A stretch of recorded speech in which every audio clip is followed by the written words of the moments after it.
Hello, beloved. Welcome to my channel today.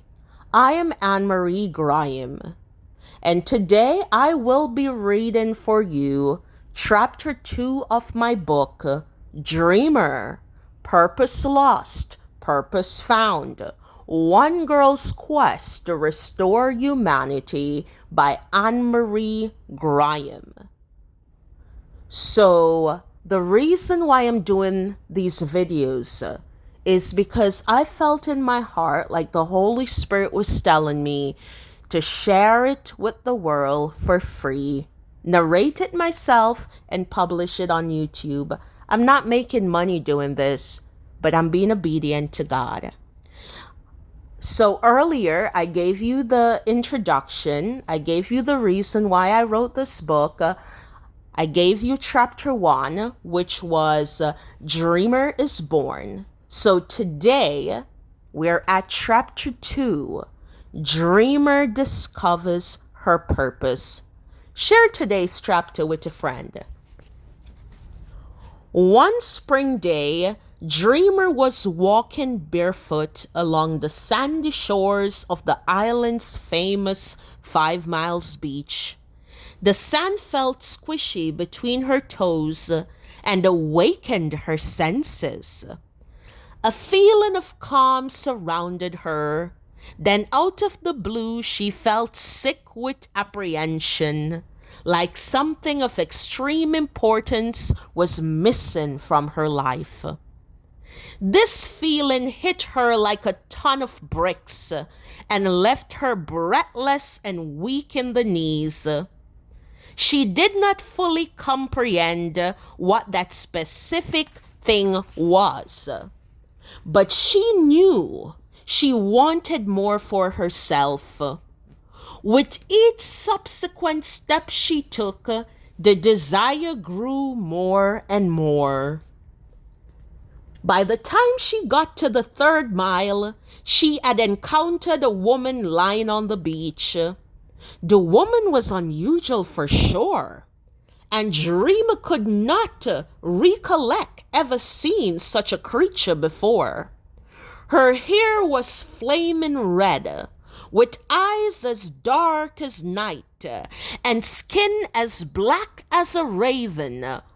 With much apprehension, Dreamer went over to this strange creature to inquire about her whereabouts. "Where are you from?" she asked the woman. The woman was a bit taken aback, but realizing that the girl was nothing more than an inquisitive teenager, she let her guard down. "I am from Mesopotamia, and my name is Voyage," she answered. The woman reached out her hand to Dreamer, but the girl coyly looked away with childlike innocence. "I do not know where that is," Dreamer said with utmost humility. "I have never been anywhere before. The island is all I know." "Too bad," said Voyage. "You are a beautiful girl. I was once like you. I was born in the desert, and I just knew I had to get out of there somehow, some way. I am 55 years old, and I would not change my life for anything in the world. I have seen and experienced numerous adventures and wondrous sights.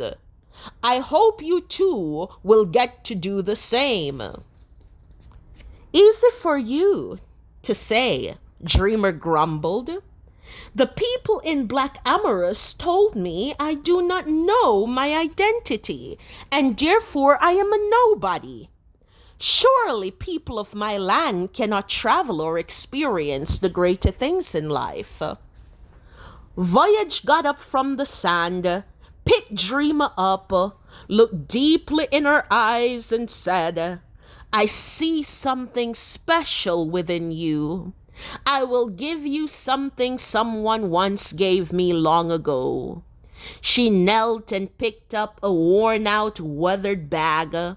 Within it, she removed the beautiful, bedazzling ultramarine bracelet and slid it past the girl's hand and onto her wrist.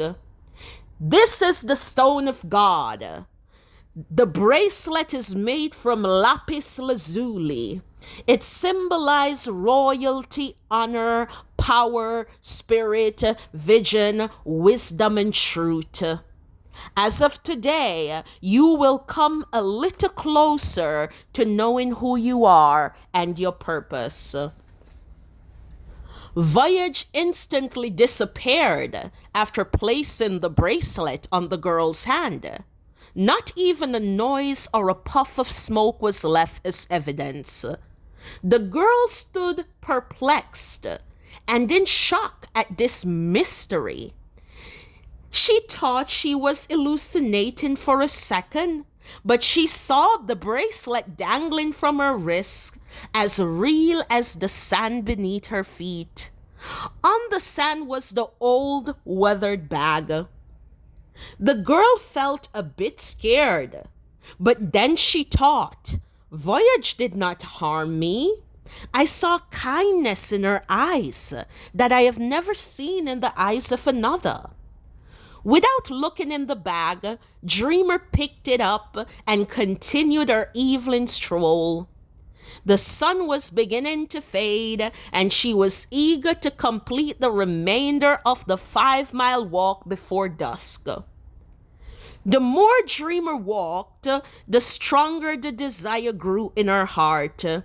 She wanted to see the world, but she could not shake the encounter with a strange, She wanted to see the world, but she could not shake the encounter with this very strange woman.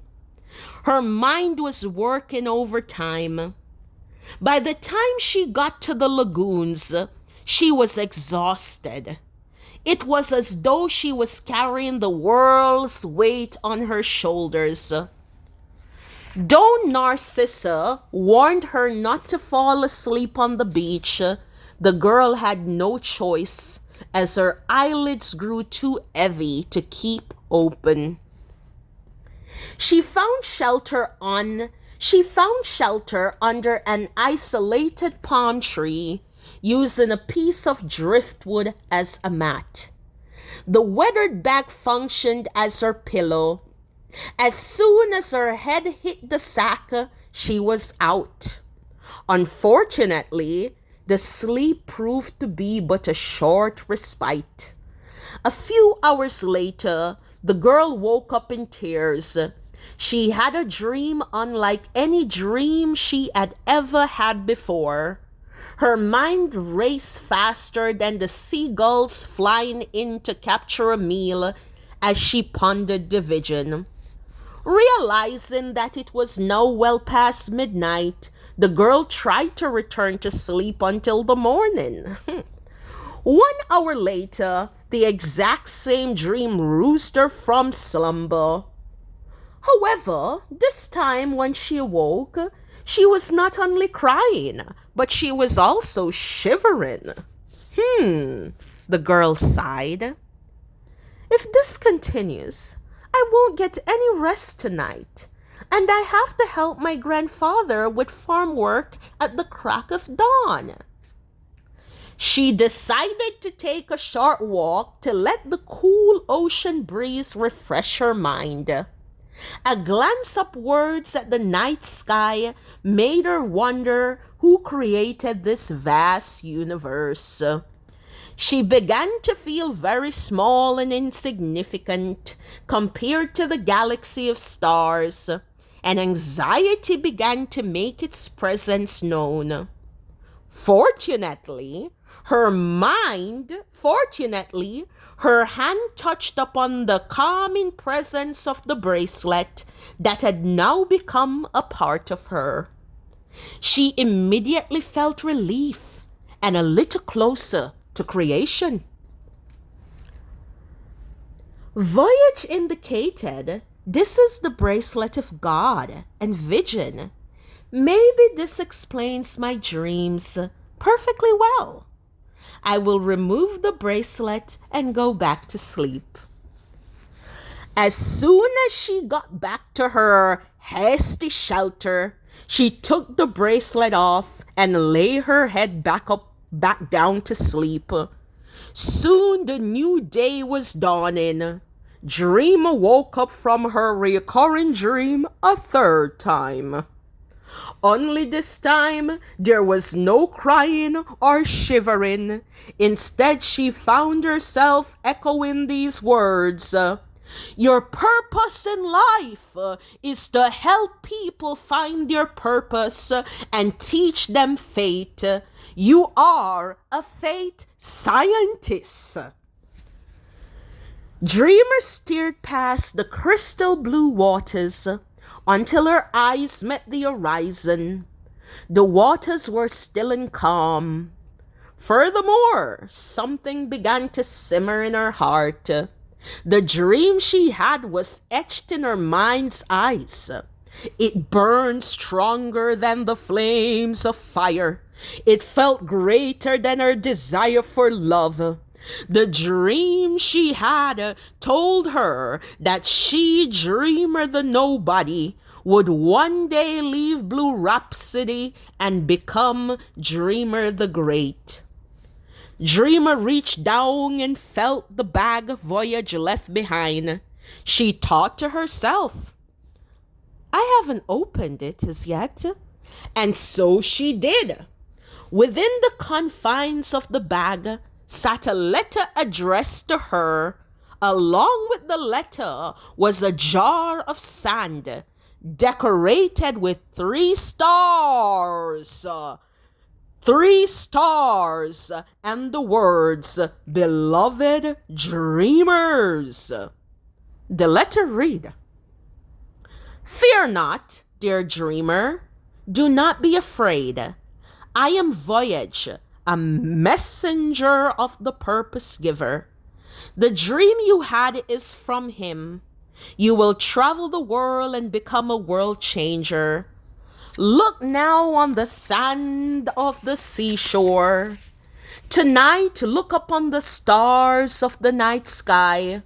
Are you able to number either of them, dreamer? No, they are countless. So too will be your reach, influence, and impact. Dreamer rushed to meet Grandpa Jacob at his farm.